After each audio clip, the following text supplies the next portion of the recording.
Howdy, I'm Scott with On the Level, General Contracting Incorporated, working in concert, no doubt, with the great Abesco Incorporated.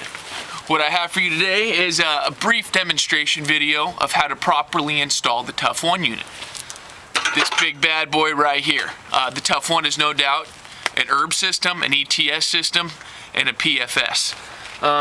So to begin with, I just like to run through. I like to use a ratchet, 3/4 extended bit, some channel locks, 18 volt, whatever your preferred method of drill is, with an extended 9/16 bit. And I also tend to carry around my 1 1/8" pure wrench just in case when installing the system and applying pressure to the chassis, the surrounding piers tend to come loose. So to begin with, what I'm going to do, take my drill, get these 4 middle bolts out of the way.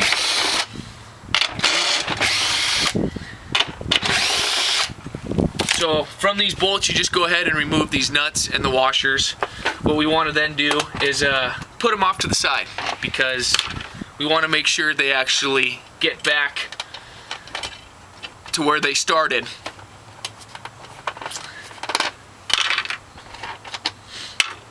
Once we have that out of the way, we'll go ahead and remove some nuts from these bolts up here on the actual pier system. This is when I'll take my ratchet usually and just go ahead and get these guys loose first of all.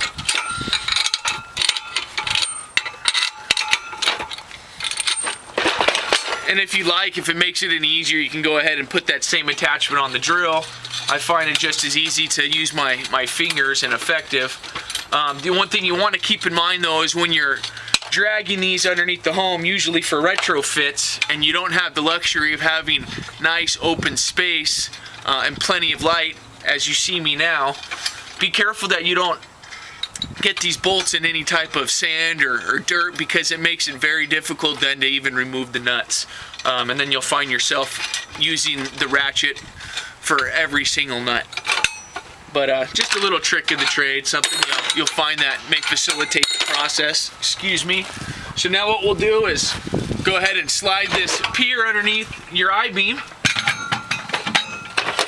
Get everything out of the way first.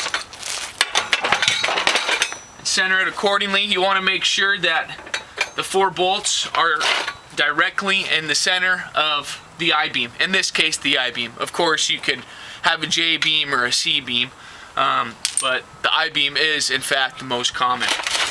And then what we'll do is remove this clamp on the pin here, remove the pin. Again, we'll set these to the side, and we'll find the desired hole that best fits the purpose we're trying to do. The best thing you can do is get the pier as close to the chassis as possible. You have a number of holes, so for instance, we could in fact put the pin here, and you can see that, okay, there's still some thread left here on the bolts, but the problem is we start applying the pressure, we're going to severely overextend these bolts, therefore jeopardizing the structural integrity of the system. So if we can, we'll just get it as close to that chassis as we can, and in this case we're in good luck because we have a hole that brings us a lot closer to our intended target, and we'll go ahead and put the clamp back in. Sometimes if you're just in between holes, you could either build up the pad or just dig a little bit. Again, you don't want this to be below the surface of the earth. You want to keep it above grade. Go ahead, put these clamps back on.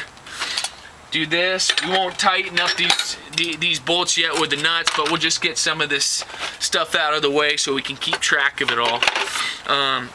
And then with that, we'll take our channel locks, go ahead and make these nuts a little bit snug here first, all the way around, and then we can just go ahead and plug away. I like to go corner to corner.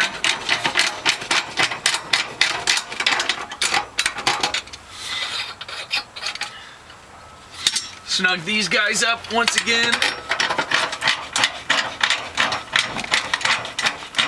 Plug away.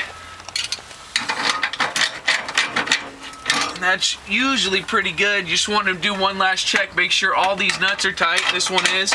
We'll just apply a moderate pressure so we don't keep loosening the other ones up as we go.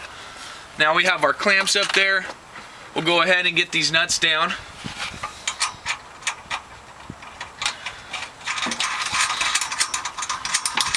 Put them back in accordingly. Well, that's not what we want.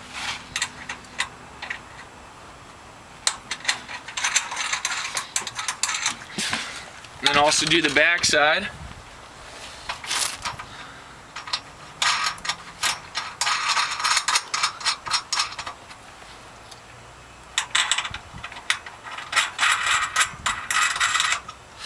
And now that we've applied maximum pressure to this unit, it's a good time to then go ahead and put these washers and nuts back on.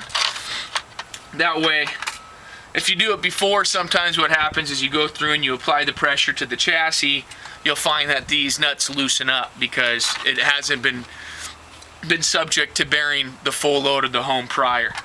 So go ahead and get these back in place.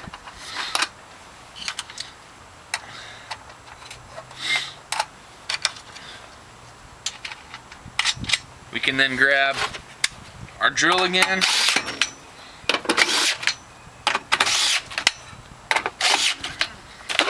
Good enough. And then the two ways you could either fasten these nuts up here, either with your extended ratchet, of course,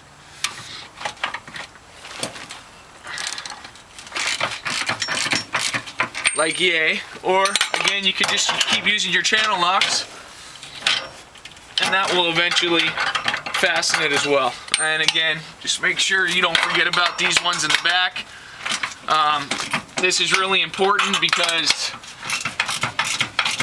after all, these clamps up here and this top plate right here is what sandwiches the beam to the system, and as it is designed to be a floating foundation, it will actually move in conjunction with the home in the event that it is subject to any seismic shaking or impact, whatever the case might be. So anyway, as you can see, very simple process. Usually for most homes you have about 12 of these underneath. The most labor intensive usually is getting the product underneath. In the event again that you're doing it retrofit and you don't have the luxury of what you're seeing now.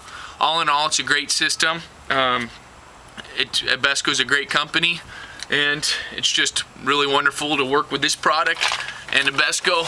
So take care again. I'm Scott with On the Level.